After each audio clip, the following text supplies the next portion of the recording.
Welcome to a new edition of the Neon Jazz interview series with Italian jazz pianist, composer, and arranger Enrico Pieranunzi. We caught up with him about his life in music, COVID, and being included in the new Chuck Sher songbook series. He still calls his birthplace of Rome home and has been one of the best-known names on the international jazz scene, playing with the likes of Chet Baker, Konitz, Paul Motian, Charlie Haden, Chris Potter, Marc Johnson, and Joey Baron over the years. He's recorded more than 70 albums under his own name, and there is so much more to do as the world opens up and hope is real. Enjoy the story. Thanks for taking a minute out. I appreciate it. Yeah, man, it's a pleasure. I mean, you manage a radio? Yeah, I created this show. I've been doing this since 2011, and I do a weekly radio show, and then I do the interview component where I interview musicians from all over the world. Okay, that's very good. This is really something. Yeah, I love it, man. I'm just standing on the shoulders of giants here. Sure. You know, before we get into music and some other things that are going on, you know, you're in the new series by Chuck Sher. Talk to me about what this, being involved with this series, means for you. Oh, that's really a privilege. It's a gift. It's a gift because, you know, I mean, I've been knowing Chuck for years. He printed my first two tunes for one of his new real books in 91. And also I met him when he came to Europe. I can't remember that too, in the middle of 2000, when he decided to make a European book, a new European jazz book. And when he decided that, he toured Europe, and we had the chance to meet in Italy. So anyway, he's a great friend, and he's for me the best independent publisher for jazz in the world. He's really fantastic on his job. I am a fan of his job from the start, from middle 80s, actually. I really like his work. So for me, be part of this is absolutely a privilege, because when he invited, I said, wow, that's great, with all these American names and, jazz icons. It's a gift. Yeah, it's really an honor. Are you in Rome right now? Yes, I am. Beautiful. My ancestors are all from Italy. One half of it is from Shaka, Sicily, and the other half is from Naples. So I went to Rome back in the early 2000s, and I have never been to a place as beautiful as Rome. Like, to this day, on planet Earth, I don't know that I've been to any place as magical and wonderful as Rome is. Yeah, thank you for that. I was born here now, 72 years ago, despite some problem that all the big cities have, I agree with you. It's really special. It's a lot of history, a lot of moods. It's good. And the good food also. Food. The food's the best. In fact, I stayed close to the Vatican when I was there, and one night I just accidentally ran into a show. It was a Vivaldi show, and it was amazing. I mean, it was just some random night, but it was beautiful. So, yeah, the whole experience was wonderful.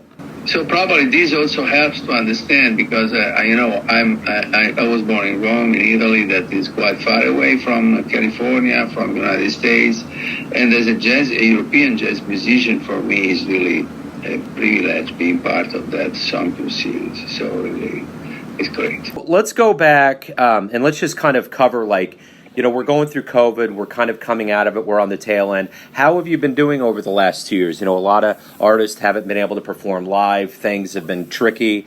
What's it been like for you?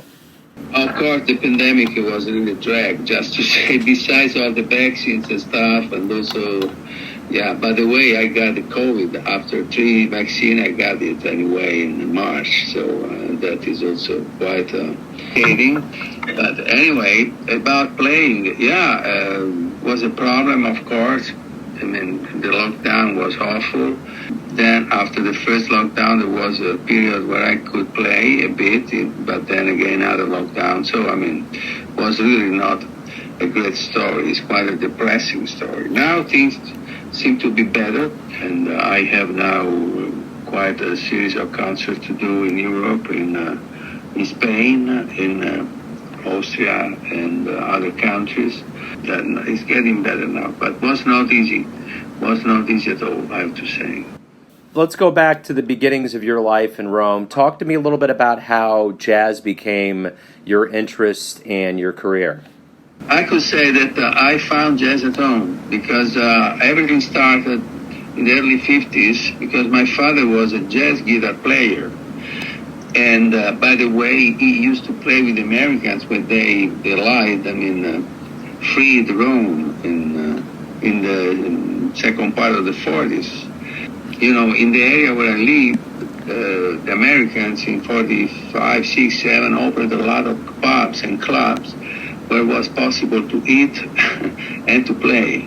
So my father, that was born in this area, had a chance to play with Americans and also to have some good food. American.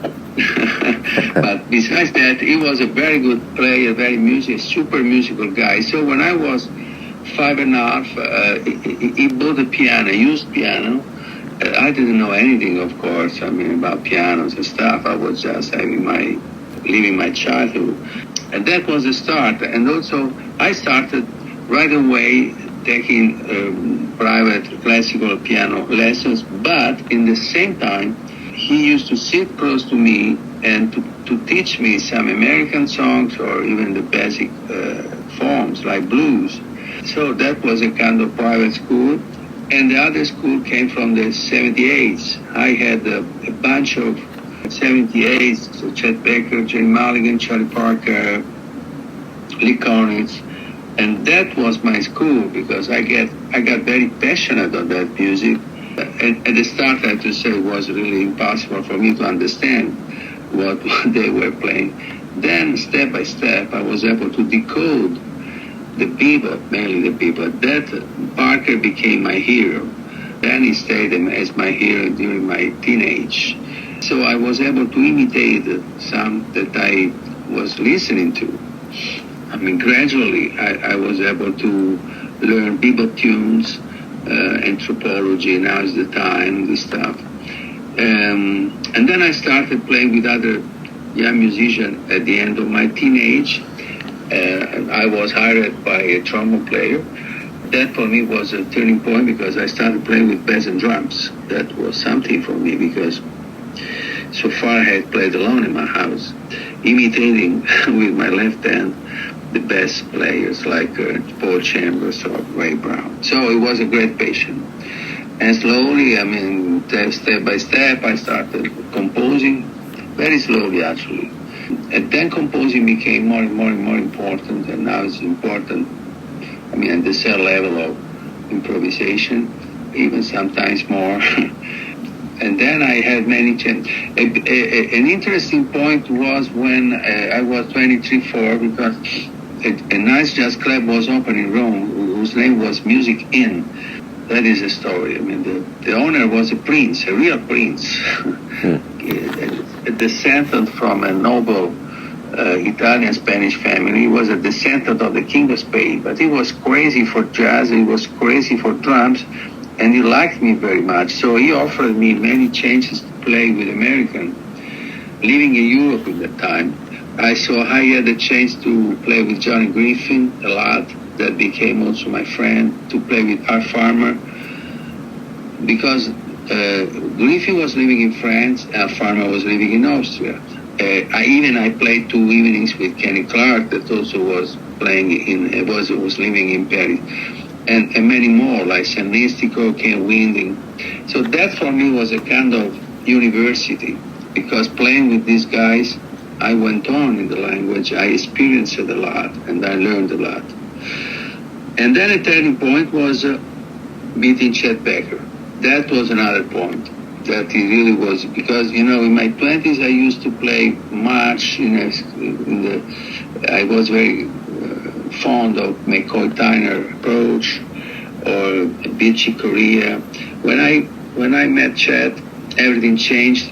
He turned me to the melody, to a different conception of soloing or blowing. And so I turned to Bill Evans. Thanks to Chet, I turned to Bill Evans, and I went deeper into the harmony and a different way of touching the piano and building my lines. Yeah, no, that's beautiful. And I'm curious, you talked about your heroes and those that you admired. You ended up playing with a lot of them, like with Chet Baker and Lee Konitz and Charlie Haden. What did you learn from those players that you in turn use to teach younger players that you play around? That is a very good question. What I learned was that jazz is a very serious matter. First, meaning that first when you improvising, contrary that some people superficially can think, exactly because everything is possible, you have to be very careful. Because improvising requires, of course, a lot of feeling, but also a lot of concentration, a lot of knowledge. Like I remember that playing with Griffin, with Chet Baker, even with Konitz, I learned first to be completely into the music, completely. I mean, no other thoughts are allowed, and you have to become music somehow. You have to really, your body and your mind, and your soul have to become what you're playing. And that was a great lesson for me. And also, it's mainly in the case of Chet, what I really tried to learn was and is how to build your lines, meaning trying to tell a story when playing. Because you can play hours and doing all the best things, licks, whatever, but maybe you are not saying a story. And he also Konitz or many more. He was able to tell a story with a few notes, and so every note was essential. So this is a learned to give value, the highest value to every note, each note you play. That was the great lesson. So this is the lesson that I try to transmit to the students, to play involving all the feeling possible, or the mind possible what you're playing, in order to tell a nice story.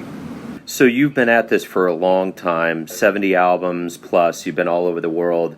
What is it that you like the best about being a professional musician? It's still exciting despite I'm getting older, and it's still exciting knowing that when you go playing first, you can play nice music, and that also through improvisation, you can have some trills. They are not there. You have to to work hard to be there really in terms of concentration, of feeling, as I said before. But then the reward are some unbelievable moments. That when you play with great musicians, I have to say I consider myself lucky, because I play with such good musicians like Marc Johnson, Motian, Charlie Haden, Scott Colley, and many more. So playing with these guys so musical is really a reward. So you share really a possibility. Jazz is a great possibility of expression, and also fun. It's fun. And also when you have fun playing jazz, you can share this fun with people being there. So that is really a great story. I love this music. I love also classical music. I'm not saying that because I had a good classical background. You can find treats also there because you play music written in a wonderful way. But jazz is a kind of special in this. It gives the thrill of the moment. When things work, when you work, when you are really good, you can have really a lot of fun, a lot of musical rewarding. As I think John Lewis pointed out, that the reward to play jazz is just playing jazz. So, yeah, I think that is a great statement, because it's such nice and it's so a lot of fun. Yeah, that is. And I'm happy that still now, after so many years, I like to go to the piano to look for some new combination of chords, or to try to invent a melody, to compose. So that is really fantastic. I feel to be privileged, I have to say. So, I know it hasn't happened much in the last couple of years, but for years you would have the opportunity to come to America to play. What do you enjoy the most about coming to the States to play jazz? that also were mainly when playing the banga. I played the banga 8 times because probably you know the story. Anyway, shortly I was kind of in bracket discovered by Lorraine Gordon, the widow, the U.S. Banga founder, Max Gordon, and she had something in her radio and asked Paul Motian to look for me. And so I received in end of 2009 a mail by Paul Motian asking me to play the banga the following July. I said, wow, that's how come that? It's impossible. So anyway, when there I discovered that Lorraine Gordon had been struck by something she had heard. And so that for me was really fantastic. Playing there with great American musicians. The first time I played the banga, I recorded there with Motian and Marc Johnson. And that was really, playing in the States is really, for me, great. I played mainly in New York, but also I play sometimes in California. I played one time the San Francisco Festival and some gigs with Joel Barbara, by the way. So it's great. I think that there is a special mood, a special flavor. I like that very much. Even people not really super educated in jazz as a special way to be in relationship with the performing artist that I like. I like it very much. Playing jazz in the States is something special for Europeans. Well, we'd love to see you here in Kansas City at some point. That'd be great. Yeah. Oh, yeah, Kansas City. Wow. Why not? Yeah. I hope that it can happen. Now things seem to be better. So, we'll see. I really hope it. Yeah. My final question to you is this. Everyone has an idea of who they think you are, your family, your friends, and your fans, but ultimately you're the one that lives your life. So I'm curious, who do you think you are? I think to be a very dedicated musician that thinks that music is in a way endless. So even if you the best possible, in a way music is always better. I think that this was, let's say, using inspiration in the States, my mission. It was a mission that for some reason, when I was a child, my father gave me to accomplish. And I think that I'm quite good in accomplishing it. So, I think that I'm a good boy. My father should be, wherever he is, my father should be happy to have both that used piano in the early 50s. It was 55, by the way. So I think that I consider myself, of course, always I can be better. That is clear, that is implied. But I'm doing my best. Let's put things in this way now. Enrico, thank you for taking some time out today to talk about Chuck and your work and your life in music. I appreciate it. Yeah, it was a great pleasure, and take care of yourself. Thanks for listening and tuning in to another Neon Jazz interview, where we give you a bit of insight into the finest players and minds in Rome, Kansas City, and spots all over the globe, giving fans all that jazz. Thanks to Enrico for his time, music, and story. If you want to hear more interviews, go to Famous Interviews with Joe Domino on the iTunes Store. Visit neonjazz at youtube.com, and for everything Neon Jazz, go to the neonjazz.blogspot.com. And for everything Joe Domino related, go to joedomino.com, and there you can see Patreon and PayPal links, and you can contribute to the Neon Jazz cause. Until next time, enjoy the jazz, my friends.